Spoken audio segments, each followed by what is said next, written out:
사랑과 은혜가 풍성하신 하나님, 밤사이 평안한 안식을 주시고 오늘 이 새벽 우리를 소망 가운데 깨워주시니 감사합니다.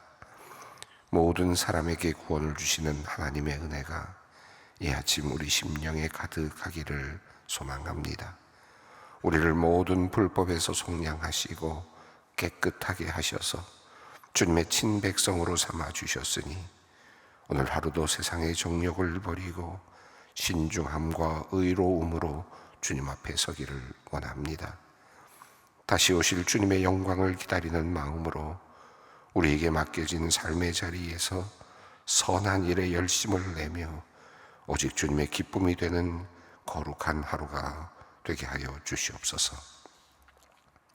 바울이 디도에게 보낸 편지를 통하여 우리 각자가 처한 위치에서 어떠한 모습으로 서야 할지를 깨닫게 하신 하나님, 연로한 분들에게는 절제와 경건함으로 삶의 무게를 더하게 하시고 젊은 세대에게는 신중함과 정결함으로 세상의 유혹을 이길 힘을 더하여 주시옵소서.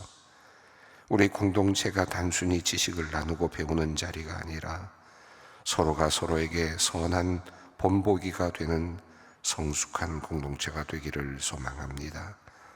말의 실수를 줄이고 단정한 행실을 갖추어 우리의 삶 자체가 하나님의 가르침을 빛나게 하는, 하나님의 말씀을 빛나게 하는 아름다운 작품들이 되게 하여 주시옵소서.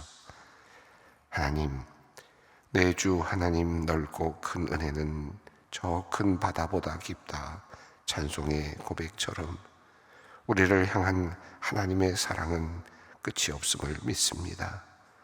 우리는 때로 두려움 때문에 은혜의 해변에만 머물며 그 깊은 신비로 나가지 못할 때가 많습니다. 이제는 육신의 밧줄을 과감히 풀고 믿음의 노를 저어 은혜의 바다 한가운데로 나아가게 하여 주시옵소서. 신앙함의 즐거움, 주님을 따르는 길에서 얻는 기쁨을 넉넉히 경험하는 우리가 되게 하여 주시옵소서. 아버지 하나님, 특별히 오늘부터 소망수양관에서 시작되는 중고등부 겨울 수련회를 주님의 손에 의탁합니다. 중등부와 고등부가 따로 모여 또 귀한 시간을 갖습니다. 극심한 경쟁과 학업의 스트레스, 미래에 대한 불안으로 질풍노도의 시기를 지나는 우리 아이들을 불쌍히 여겨 주시옵소서. 이번 수련회가 그 무거운 짐을 은혜의 바다에 다 내려놓고 주님의 세밀한 음성을 듣는 회복의 시간이 되기를 원합니다. 우리의 아이들의 아픔까지도 아시는 주님이시니 주님께서 이들의 마음을 위로하시고 뜨거운 사랑으로 채워주실 줄 믿습니다. 수고하는 교육자들과 교사들에게 힘과 지혜를 주시고 말씀의 자리마다 성령께서 함께 하시며 모든 일정이 끝날 때까지 사고도 없이 안전하게 지켜주시옵소서. 평생 잊지 못할 귀한 경험을 주님께서 이들에게 허락하여 주시옵소서. 졸업 시즌을 맞아 정든 교정을 떠나 새로운 문턱에 서는 우리의 자녀들을 위해 기도합니다. 지금까지 건강하게 자라 학업을 마치게 하신 주님의 은혜에 감사드립니다. 새로운 세상을 향해 발을 내딛는 우리의 자녀들에게 담대함과 비전을 허락하여 주셔서 힘차게 당당하게 그 길을 주님과 함께 걸어가게 하여 주시옵소서. 이들 중에는 잠시 쉼을 가져야 하는 이들도 있고 다시 한번 도전의 시간을 가져야 하는 이들도 있습니다. 주님, 이들에게 낙심하지 않을 용기를 주시고 마음의 평안을 내려 주시옵소서. 무엇보다도 이제 졸업하는 우리 모든 자녀들이 하나님의 보호하심을 받으며 건강하게 자라나며 새 꿈을 꾸며 기쁨으로 살아가게 하셔서 이들의 인생을 선함으로 인도하여 주시옵소서. 하나님, 지역사회의 안녕을 위해 헌신하는 경찰 공무원들과 시리에 빠진 재소자들에게 복음을 전하는 경찰 교정 선교부를 위해 기도합니다. 어제 임시총회를 통해 새해 사역을 잘 디자인하게 하셨으니 부장단과 모든 팀원이 기도로 무장하고 한 마음이 되어 영혼 구원의 현장으로 담대히 나아가게 하여 주시옵소서. 위험한 사건, 사고 현장에서 시민의 안전을 지키는 경찰관들이 오니 이들의 안전은 주님께서 또한 단단히 지켜주시기를 기도합니다. 또한 갇힌 자된 죄소자들에게는 자신을 돌아보는 시간과 더불어 진정한 자유를 주시는 주님을 알게 하셔서 새로운 존재로 변화되는 은혜가 있게 하여 주시옵소서. 주님, 특별히 이 시간 정신적인 아픔으로, 정서적인 어려움으로 힘겨운 밤을 보내고 있는 환우들을 기억하며 기도합니다. 불면증과 우울증, 공황장애와 강박의 굴레 속에서 고통받는 이들의 눈물을 닦아 주시옵소서. 오직 주님의 은혜로 치유되는 역사를 주님 허락하여 주시옵소서. 마음이 울적해져 갈 길을 잃거나 극심한 공포가 몰려올 때마다 나의 평안을 너희에게 주노라, 내가 너희에게 주는 것은 세상이 주는 것과 같지 아니하니라 약속하신 주님의 음성을 붙잡게 하여 주시옵소서. 세상 그 무엇도 줄 수 없는 하늘의 평안과 위로가 그들의 심령을 가득 덮게 하시고 무너진 마음의 성벽이 주님의 사랑 안에서 온전히 회복되어 평안히 잠들고 기쁨으로 깨어나는 복된 삶을 살게 하여 주시옵소서. 오늘 이 새벽에 말할 수 없는 탄식과 간절한 소망을 가슴에 품고 기도의 자리에 나온 주님의 백성들을 또한 기억하여 주시옵소서. 남에게 차마 말하지 못하고 속으로만 삼켰던 눈물과 사연을 주님은 다 아시는 줄 믿습니다. 구하라, 그리하면 주실 것이라 약속하셨사오니 이 시간 부르짖는 기도를 외면치 마시고 하늘의 문을 열어 응답하여 주시옵소서. 불안한 마음은 평안으로, 답답한 상황은 소망으로 바꾸어 주시고 그들이 주님께 가져온 모든 문제는 주님께서 깨끗하게 온전하게 해결하여 주시옵소서. 이제 선포되는 말씀의 자리로 나아갑니다. 오늘 주시는 생명의 말씀이 우리 발의 등이요 길이 빛이 되기를 원합니다. 주님과 동행하는 오늘 하루 되게 하여 주시옵소서. 우리 주 예수 그리스도의 이름으로 기도 올리옵나이다. 아멘. 오늘 말씀입니다. 디도서 3장 1절로 15절까지 말씀입니다. 디도서 3장 1절로 15절 말씀 함께 봉독하겠습니다. 나는 그들로 하여금 통치자들과 권세 잡은 자들에게 복종하며 순종하며 모든 선한 일을 행하기를 준비하게 하며 아무도 비방하지 말며 다투지 말며 관용하며 범사에 온유함을 모든 사람에게 나타낼 것을 기억하게 하라. 우리도 전에는 어리석은 자요 순종하지 아니한 자요 속은 자요 여러 가지 정욕과 행락에 종노릇한 자요 악독과 투기를 일삼은 자요 가증스러운 자요 비차 미워한 자였으나 우리 구주 하나님의 자비와 사람 사랑하심이 나타날 때에 우리를 구원하시되 우리가 행한 바 의로운 행위로 말미암지 아니하시고 오직 그의 긍휼하심을 따라 중생의 씻음과 성령의 새롭게 하심으로 하셨나니 우리 구주 예수 그리스도로 말미암아 우리에게 그 성령을 풍성히 부어주사 우리로 그의 은혜를 힘입어 의롭다 하심을 얻어 영생의 소망을 따라 상속자가 되게 하려 하심이라. 이 말이 미쁘도다. 원하건대 너는 이 여러 것에 대하여 굳세게 말하라. 이는 하나님을 믿는 자들로 하여금 조심하여 선한 일을 힘쓰게 하려 함이라. 이것은 아름다우며 사람들에게 유익하니라. 그러나 어리석은 변론과 족보 이야기와 분쟁과 율법에 대한 다툼은 피하라. 이것은 무익한 것이요 헛된 것이니라. 이단에 속한 사람을 한두 번 경계한 후에 멀리하라. 이러한 사람은 내가 아는 바와 같이 부패하여 스스로 정죄한 자로서 죄를 짓느니라. 내가 아데마나 두기고를 내게 보내노니 그때에 내가 급히 니고볼리로 내게 오라. 내가 거기서 겨울을 지내기로 작정하였노라.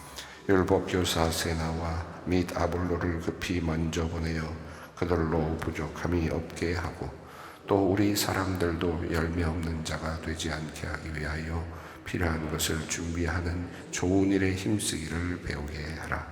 나와 함께 있는 자가 다 내게 무난하니 믿음 안에서 우리를 사랑하는 자들에게 너도 무난하라. 은혜가 너희 무리에게 있을지어다.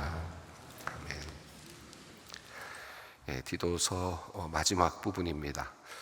디도서도 짧은 1장부터 3장까지 내용으로 되어 있는데요. 우리 디도서를 우리 쭉 읽어보면서 짧은 시간이지만 바울 사도는 디도에게 편지를 합니다. 그레데 섬에 남겨두고 온 디도였습니다.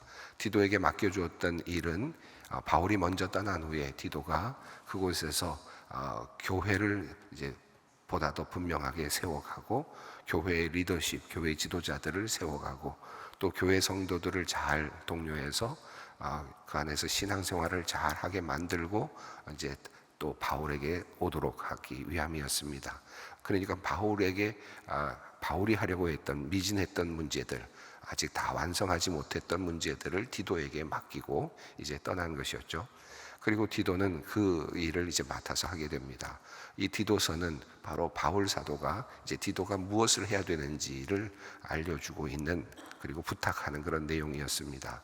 이 내용 안에 부탁 속에 어떤 교회 모습을 바울 사도가 그리고 있는지, 또 어떤 성도의 모습을 그려내고 있는지 알 수 있었습니다.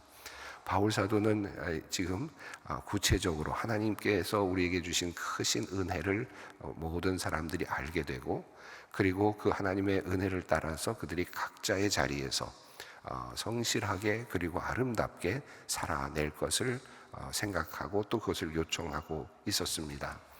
어제 읽었던 말씀을 보면 하나님의 은혜가 나타나서 우리가 의로운 버릴 것을 버리고, 그리고 또 취할 것은 취하고, 그래서 12절에서 하나님의 은혜가 우리에게 나타나서 우리를 양육하되 경건하지 않은 것과 그리고 이 세상의 정욕을 다 버리고, 그리고 의롭고 신중함과 경건함으로 살아가면서 이제 하나님께서 다시 오실 예수 그리스도의 영광이 나타나심을 기다리며 소망하며 살아가는 것에 대한 이야기를 하였습니다. 그리고 계속해서 나왔던 말씀은 선한 일을 열심히 하게 하려 한다라고 하는 그런 말씀이 계속해서 등장했습니다. 이 일을 권면하라라는 말씀이었습니다.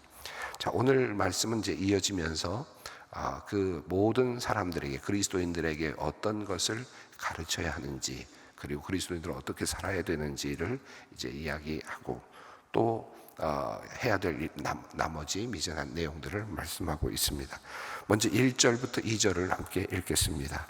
너는 그들로 하여금 통치자들과 권세 잡은 자들에게 복종하며 순종하며 모든 선한 일 행하기를 준비하게 하며 아무도 비방하지 말며 다투지 말며 관용하며 범사의 온유함을 모든 사람에게 나타낼 것을 기억하게 하라. 여기서 그들로라고 되어 있는데 여기 있는 내용은 아마 그레데 섬에 있는 모든 성도들 또는 그곳에서 일하고 있는 지도자들, 영적인 지도자들, 이렇게 표현할 수 있겠습니다. 그들이 어떻게 살아야 되는지에 대한, 그러니까 성도들이 어떻게 살아야 되는지에 대한 구체적인 내용입니다. 이미 우리는 앞서서 성별에 따라서 또 나이에 따라서 연륜에 따라서 어떤 태도를 가지고 살아야 되는지에 대한 내용을 말하는 바울의 그 편지를 읽었습니다. 바울 사도는 그냥 크게 한 덩어리로 이야기를 하지 않고 구체적인 어떤 연령대, 그리고 성별, 또 심지어는 종의 역할, 이런 것들을 나누면서 그들이 그 자리에서 어떤 그리스도인으로서의 삶을 살아내야 되는지에 대한 이야기를 했습니다. 그리고 그 모든 일들의 이야기의 그 핵심은 선한 일을 하게 하려 함이다 라고 하는 내용이었고, 그리고 그 내용의 결과는 하나님의 말씀이 빛나게 하기 위함이고, 하나님의 말씀이 비방을 받지 않게 하기 위함이고, 하나님을 믿는 우리 자녀들이 비방을 받지 않게 하려 함이다 라고 그렇게 이야기를 하였죠. 자, 이 이야기의 그 맥락에서 함께 연결되는 내용인데, 어떻게 통치자들 그리고 권세자들을 대할 것인가에 대한 내용입니다. 1절과 2절은 분명합니다. 그들에게 복종하라, 그리고 순종하라, 그리고 선한 일을 항상 생각하며 살아라. 또 비방을 하지도 말고 다투지도 말고 관용하며 온유한 마음을 가지고 살라. 그래서 그것이 모든 사람들에게 나타나게 하라. 이 1절과 2절에서 원어를 보면 앞부분에 기억하게 하라라는 말이 먼저 나옵니다. 우리 성경은 그것이 맨 뒤, 한글의 성격상 맨 마지막에 나와 있어서 기억하게 하라라는 말이 뒤에 붙어 있지만, 오늘 보면 앞부분에 나와 있습니다. 기억하게 하라. 너는 사람들로 하여금 기억하게 하라. 어떤 것을 기억하게 하라는 겁니까? 통치자들, 권세자들에게 어떻게 대할 것인지를 기억하게 하라.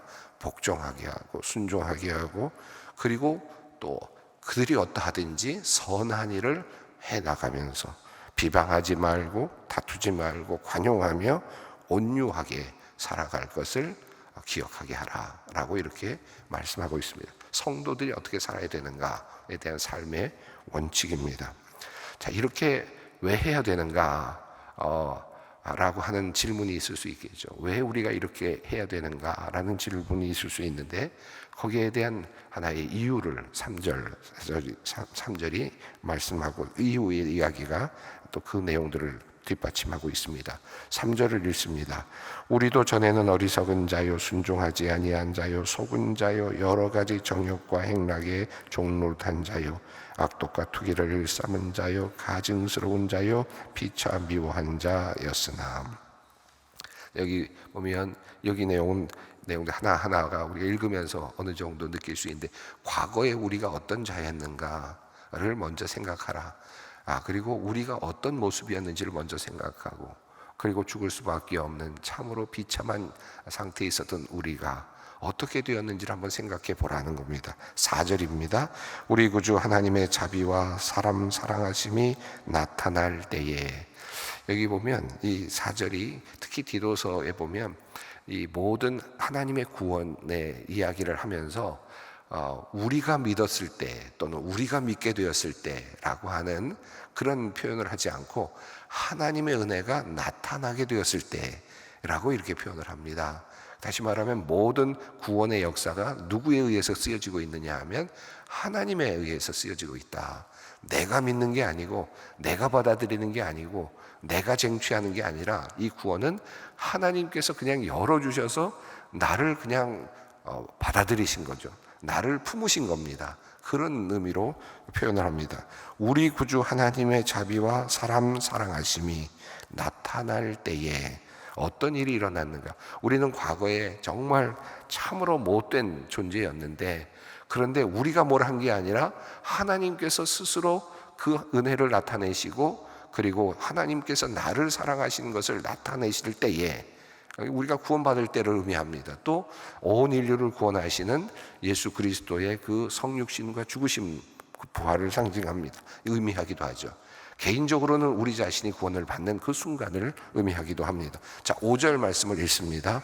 우리를 구원하시되 우리가 행한 바 의로운 행위로 말미암지 아니하고 오직 그의 긍휼하심을 따라 중생의 씻음과 성령의 새롭게 하심으로 하셨나니.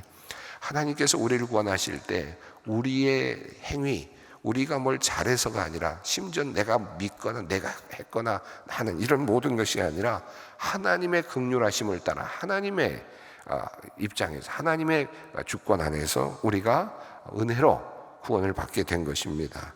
어떻게 되었습니까? 중생의 씻음과 성령의 새롭게 하심으로 그렇게 되었다라고 표현합니다.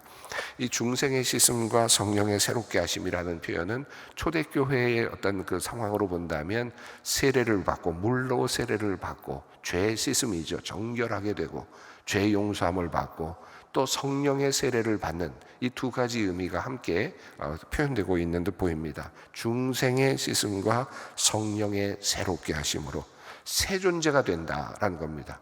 물 세례 그리고 성령의 세례를 통해서 자기 자신이 원했던 것이 아니고 자기 자신이 어떤 것을 해서가 아니라 하나님께서 은혜로 하나님의 은혜를 나에게 열어 보여주시는 그 순간에 우리가 세례를 받고 그리고 성령의 세례를 받음으로 하나님의 사람이 되게 되었고 전적으로 새로운 존재가 되게 되었다라고 하는 말씀입니다.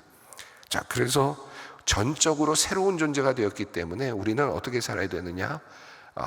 선하게 그렇게 살아야 된다. 그리고 앞서 나온 이야기로 본다면 선한 일을 하기에 준비하고 비방하지 않고 다투지 않고 관용하며 온유하며 이런 모습으로 모든 것 앞에서 순종하며 살아가는 삶으로 살아가야 된다. 여기서 5절에서 나오는 이 말씀은 중생의 씻음과 성령의 새롭게 하심으로 어떤 존재가 됐던 겁니까? 우리가 새 존재가 됐다. 새로운 존재가 된 것입니다. 완전히 새로워졌다. 새로운 존재가 되었기 때문에 그렇기 때문에 우리는 이런 일을 할 수 있고 그리고 우리는 그렇기 때문에 이런 일을 하게 된다. 해야 한다라고 하는 이 당위성이 있습니다. 우리는 새로운 존재가 되었다.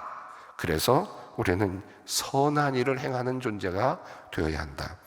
이 5절에서 말씀하고 있는 이 디도서에서 그 흥미롭게 나오고 있는 단어의 그 흐름이 있는데요. 특히 선하다라고 하는 이 단어의 흐름인데 제가 앞서서도 한번 말씀드렸습니다만 중간중간에 선하다라는 표현이 나왔던 부분이 있었는데요. 이 부분을 좀 보면 아가도스라고 하는 단어가 사용된 부분이 있고 칼로스라는 단어가 사용된 부분이 있다고 말씀드렸습니다. 그러니까 선하게 되는데 본질적으로 선하게 된 본질이 바뀌는 겁니다. 본질이 선함으로 바뀌는 선한 품성으로 바뀌는 거죠. 내면이 바뀌는 것, 내면이 완전히 달라지는 것. 이 5절에 따르면 우리가 중생의 씻음과 성령의 새롭게 하심으로 뭐가 되는 겁니까? 내 안에 선함이 생겨나는 것, 선함이 창조되는 것입니다. 이것이 바로 아가도스라는 표현입니다. 그러니까 아가도스라고 하는 이 선함은 하나님께서 나에게 주시는 성품 안에 들어있는 겁니다. 이것이 창조되는 거죠. 없었던 겁니다. 과거에는 어리석고 순종하지 않고 속이고 정욕적이고 그리고 악독과 투기가 있었던 그런 성품에서 완전히 새로운 존재가 되는 아가도스라는 이 표현이 적절하겠습니다. 그러니까 완전히 성품이 내면이 바뀌는 선함으로 바뀌는 것입니다. 그렇게 되면 어떻게 됩니까? 나의 선함 속에서 다시 우러러 올라와서 내 주위가 아름답게 되고 선함이 표출되게 됩니다. 그래서 모든 주위의 사람들이 선함으로 영향을 받게 되는 거예요. 이런 아름다운 조화를 만들어내는 것, 외적으로 선함이 드러나는 것을 칼로스라는 표현을 사용하고 있습니다. 이 두 단어가 디도서에서 계속해서 번갈아 가면서 의미 있게 그 이야기를 뒷받침하고 있는데 그러면서 본다면 이 5절은 지금 이런 중생의 씻음과 성령의 새롭게 하심으로 어떻게 된 거면 내가 완전히 새로운 존재로 바뀐 겁니다. 바뀌는 상태. 그래서 우리 안에 선함의 성품이 들어오는 거죠. 자, 이 일은 어떻게 됐습니까? 6절, 7절을 읽습니다. 우리 구주 예수 그리스도로 말미암아 우리에게 그 성령을 풍성히 부어주사 우리로 그의 은혜를 힘입어 의롭다 하심을 얻어 영생의 소망을 따라 상속자가 되게 하려 하심이라. 자, 이 성령의 새롭게 하심은 누구를 통해서 왔느냐? 예수 그리스도를 통해서 왔습니다. 이 4절 그리고 6절을 보면 여기에 성부, 성자, 성령의 이름이 다 나타납니다. 4절 우리 구주 하나님의 라는 표현이 나왔죠. 6절에 우리 구주 예수 그리스도로 말미암아 성령을 풍성히 부어주사. 그러니까 성부, 성자, 성령의 은혜 가운데서 그 능력의 그 자기장 안에서 우리가 새롭게 되었다라는 것이고 그 새롭게 됨으로 우리 안에 선한 성품을 갖게 되었고 아가도스의 성품을 갖게 되었고 그러므로 우리는 선한 일을 할 수 있게 됩니다. 이렇게 하나님께서 그 말이 바로 이 8절에 나옵니다. 8절을 읽습니다. 이 말이 미쁘도다. 원하건대 너는 이 여러 것에 대하여 굳세게 말하라. 이는 하나님을 믿는 자들로 하여금 조심하여 선한 일을 힘쓰게 하려 함이라. 이것은 아름다우며 사람들에게 유익하니라. 자, 여기서 믿는 자들로 조심하여 선한 일을 힘쓰게 하라 라고 하는 단어는 칼로스입니다. 칼로스니까 이것은 외적으로, 그러니까 뭐랄까요, 조화롭고 아름답고 그리고 외적으로 표현되는 그런 아름다움입니다. 선한 일을 힘쓰게 하라. 우리 성황교회 2026년 우리 주제가 선함의 번짐인데, 그 선함의 번짐이 어떻게 이루어져야 되는가 하는 내용을 1월 달에도 제가 설교드려서 먼저 생각이 바뀌어야 되고 사고의 구조가 바뀌어야 된다라고 말씀드렸는데, 그게 바로 여기서 말하는 아가도스이죠. 하나님께서 은혜를 베풀어 주셔서 내가 선하게 바뀌고, 그리고 나서 어떻게 됩니까? 그 선함이 바깥으로 표출되면서 칼로스로, 그래서 이 선함이 이제 조화롭게 모든 것들을 아름답게 만드는 모습으로 바뀌어가는 것, 이게 바로 지금 디도서가 말하고 있는 핵심적인 내용이라고 할 수 있겠습니다. 9절 말씀을, 다음 장에 있는 9절을 말씀 함께 있습니다. 그러나 어리석은 변론과 족보 이야기와 분쟁과 율법에 대한 다툼은 피하라. 이것은 무익한 것이요 헛된 것이니라. 본질적이지 않은 것들, 그리고 우리를 도리어 영적으로 피폐하게 만드는 것들에 접근하지 말아라 라고 하는 그런 의미입니다. 10절도 마찬가지죠. 함께 읽습니다. 이단에 속한 사람을 한두 번 훈계한 후에 멀리하라. 여기서 이단에 속한 사람은 법적으로 이단, 교회적으로 신학적으로 이단을 넘어서 분열을 일으키는 사람들이라는 뜻을 더 강하게 갖고 있습니다. 그러니까 이단들이라는 뜻도 있지만 분열을 일으키는 사람들, 계속 분열을 만드는 사람들이 종종 있는데, 그런 사람들을 포함하는 표현입니다. 또 그들과 멀리하라. 자, 11절 있습니다. 이러한 사람은 내가 아는 바와 같이 부패하여 스스로 정죄한 자로서 죄를 짓느니라. 그들을 멀리하고 내 안에 하나님께서 나에게 창조해 주신 그 선한 성품을 잘 관리하면서 그 선함을 가지고 세상 사람들에게 그것을 드러낼 수 있는 존재, 그래서 복음이 빛을 발할 수 있도록, 하나님의 말씀이 빛을 발할 수 있도록 만드는 것, 이것이 우리가 해야 할 일이다. 12절부터 나머지 내용은 이제 구체적인 일반적인 그런 내용들이 들어 있습니다. 물론 여기에도 하나하나 어떤 의미든 담겨 있지만 오늘 시간적인 상황이 있어서 이것 부분들은 좀 생략하겠습니다만은, 디도서의 마지막 한 문장으로 디도서를 좀 요약하라고 한다면 이렇게 말할 수 있을 것 같습니다. 하나님의 은혜로 구원을 받은 그런 성도는 바른 교훈, 말씀을 삶으로 증명해야 하고 세상 속에서 선한 일을 힘쓰는 아름다운 존재가 되어야 한다라는 말씀으로 요약할 수 있겠습니다.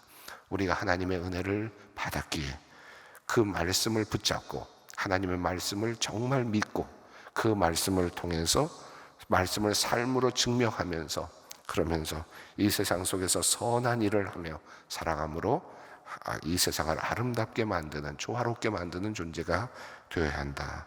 그리고 우리가 정말 살아계신 하나님의 말씀을 바른 교훈으로 믿는다면 우리는 그 말씀을 붙잡고 살아냄으로써 그 말씀으로 열매를 맺어야 한다. 그렇게 가르쳐야 한다. 지금 디도에게 바울 사도는 성도들을 어떻게 만들어 가야 하는가, 어떤 목적을 가지고 만들어 가야 되는가에 대한 이야기를 하면서 결국 이 이야기를 우리에게 전하고 있습니다. 예, 오늘 이 말씀을 쭉 읽었는데 선한 일을 하게 하려 함이니라 라고 하는 그 말씀을 마음에 품고요, 선함의 번짐이라는 주제를 마음에 또 다시 한번 생각하면서 디도서를 다시 한번 쭉 깊이 읽어보시면 선함의 번짐은 이렇게 이루어지는 거구나, 또 선함의 번짐이란 이런 모습들이겠구나 하는 것들을 다시 한번 점검하실 수 있겠습니다. 이제 다 함께 기도의 자리로 나아가겠습니다. 하늘에 계신 우리 아버지, 아버지의 이름을 거룩하게 하시며 아버지의 나라가 오게 하시며 아버지의 뜻이 하늘에서와 같이 땅에서도 이루어지게 하소서. 오늘 우리에게 일용할 양식을 주시고 우리가 우리에게 잘못한 사람을 용서하여 준 것 같이 우리의 죄를 용서하여 주시고 우리를 시험에 빠지지 않게 하시고 악에서 구하소서. 나라와 권능과 영광이 영원히 아버지의 것입니다. 아멘.